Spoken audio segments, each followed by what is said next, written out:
All right, we're going to switch gears now. He starred in notable films such as Bullets Over Broadway and The Usual Suspects. But it's his story of Bronx Tale that's the gift that just keeps on giving. I kept hearing my father's voice in my head. Be careful, son. Don't waste your talent, son. Remember your promise, son. I kept hearing Sonny's voice. Be careful, see. These guys will hurt you, see. Get out of the neighborhood, see. I'm telling you, somebody pulled the chain, and my life was going down the toilet. Hail Mary, full of grace, the Lord is with thee. Oh, my God. Oh, yeah. I want to shoot somebody. Yeah, I want to be with you guys. Yeah, I'm with you. Come on. I want to be a tough guy. Yeah, no, yes, no, yes, no. Hey, open the door. Open the door, Steve. Wow, that's a glimpse of a Bronx Tale one-man show, which is hitting theaters today. Joining us is the man behind it all, writer-producer, Oscar-nominated actor Chazz Palminteri. Great to have you back here, Chazz. It's nice to be back. So let's talk about this. A one-man play, a film, a musical, a tour, and now you're filming the one-man show. I filmed the one-man show. Big, with 5 cameras. It came out great. I'm very excited by that. So, you know, people who want to see, it's a whole different experience because now you see it close up. Yeah. You see you know, back and forth. You see the close-ups of each character. I mean, I do 18 characters in it. Wow. And if people want to see it live, they go see me live because I'm still doing the national tour. But I wanted to film it. I wanted to have it there for posterity, for myself. I figured I'm getting older now. If I don't do it now, I'm never going to do it. And it's for people who don't go to the theater. Yeah. Maybe in living, and it's worldwide. On the 28th, it goes worldwide. On pay-per-view, Amazon, Apple, all the streaming services. So it's very exciting for me. It's awesome. It is almost impossible to not get pulled into your story emotionally.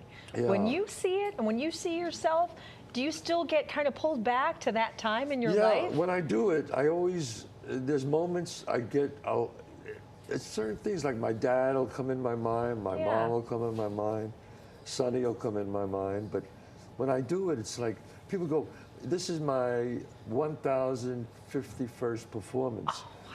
And so people go, you know, aren't you tired of doing it? It's, when I do it, it's just like something streams in my body and I just do it. I wake up when it's finished, and then I walk off stage. It's very strange. Yeah. Wow. And with all the I guess the different renditions of the Bronx Tale, right now to the one-man show, because you had the book, the movie, the musical.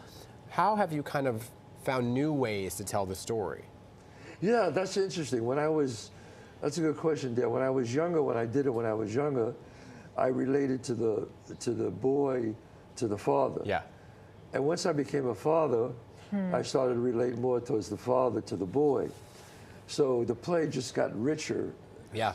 Because I had all these experiences. Now I have children, and you know, it was just a different feeling. That's true for the viewer too, right? Who may have watched the movie when they were younger. Yes. And now watch the one-man show as they're older. Yes. And you kind of reflect back and see a different. Well, if you see Bronx Tale, the movie, I wrote it, obviously the screenplay, but I'm the young boy. I'm Little C. Yeah.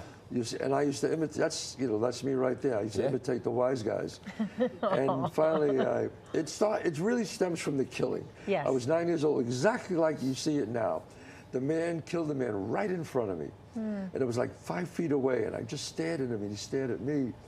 And he kind of walked away, and it was like in slow motion. Next minute I knew my father had me by my arm and was dragging me up the steps. And then the cops came, and you know, obviously I knew even back then you don't rat. Yeah. And I just didn't rat. You know, the thing about it is that you don't really have to be someone that grew up in the Bronx to relate to the storyline. No. Right? Hazel, it's a huge hit.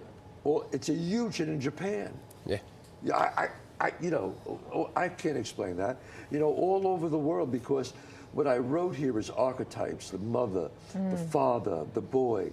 It's not about good and evil. It's about this young boy who took the best of Sonny, who was flawed, the best of his father, who was flawed. It's about gray, and kind of took the best of both men and became a man. Yeah. Well, and the themes, right? Family, loyalty, growing up. Yes, it's not a gangster movie. It's a family movie. Right. I've always said that. Right. Bronx Tale is a family movie. That's why so many people, I get so many letters. I have my podcast, the Chazz Palminteri Show, where people call up where they take their sons and their family and their kids. And I'm as young as 10 years old. Yeah. I have fans at 10, for starting at 10. They weren't even born when I made the movie. The movie's 34 years old. Is it true that you only had $200 in your pocket? $200 in the bank. When they they offered me, well, first they offered me $250,000 to make your play. To make my play into a movie. Yeah. And I said, well, I want to play Sonny, and I want to write it. It's my life. No. So I said, well, no, then I'm not doing it. And then about 2 weeks later, I got offered $500,000. And again, I said, they would not change, they would not break. Then one more time, about 4 weeks later, they kind of waited me out. I got offered $1 million.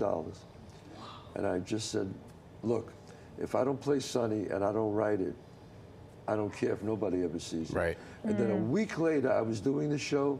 I got off stage, and they walked over to me and they said, hey, Chazz, Robert De Niro is in your dressing room. He just saw the show. Gosh. And I said, Robert De Niro? And I said, yeah. And I walked in, and there was Bob De Niro sitting in the chair. And he came over to me, and we talked. And he loved the show. He thought it'd make a great movie. And he was very smart. He said, look, if you end up selling it, they're going to come to me anyway. So he said, you might as well. He goes, I'll produce it. You know, his company, Tribeca, with Jane Rosenthal. And he said, and we'll hold it, keep it tight. He goes, and you can play Sonny. You'll be great as Sonny, and you can write it because it'll be honest and real. And he goes, and if you shake my hand, that's the way it'll be. And I shook his hand, and that's the way it was. So that was the offer. That was the one. Yes, that was the one. And the rest is history. So I guess the advice is don't, you know, 'cause it's tough to turn down $1 million. You know what, Dan? And I always tell other writers and other people, they go, well, I'm going to do what you did. I go, listen to me. I said, I was very fortunate. I had everybody in New York and Hollywood that wanted it. Yeah. Now, if you only have one offer, then you can't do that. Yeah, right. But I had everybody, tons of people wanting to do it. I mean, I was in the bathroom once in the Palm Hotel. I'm at the urinal, and this guy comes right up next to me. This guy comes right up next to me, and he looks at me and goes, Chazz Palminteri, I love the show. He goes, I'll give you $1 million. I'll write you a script. And you know who it was? Al Ruddy. Oh my gosh. The famous producer who produced The Godfather. I'll never forget that. And Look I was at like, that.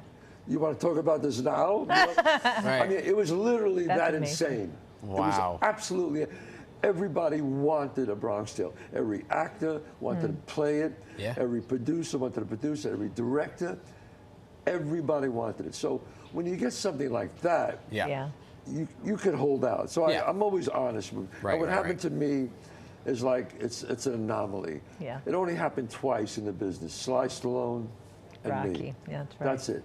But you have to have everybody wanting it. And the prices just kept going up and up and up. Well, it ended up the way it was supposed to be. And thank you so much. It was such an honor to meet you. Thank you so much.